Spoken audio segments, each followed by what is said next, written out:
একটা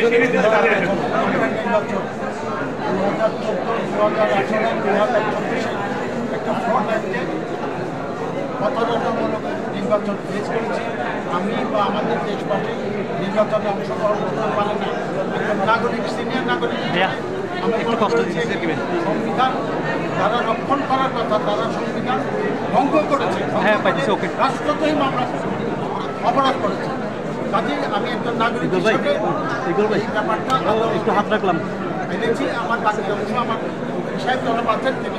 আচ্ছা আপনার নামটা এবং সবার জানার জন্য আর কি বলেন। আমার নাম হচ্ছে মোহাম্মদ একরামুল করিম।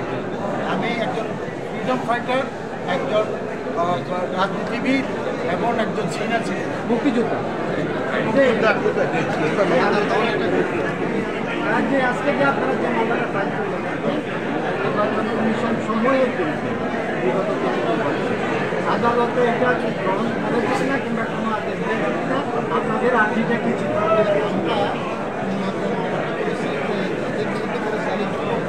তারা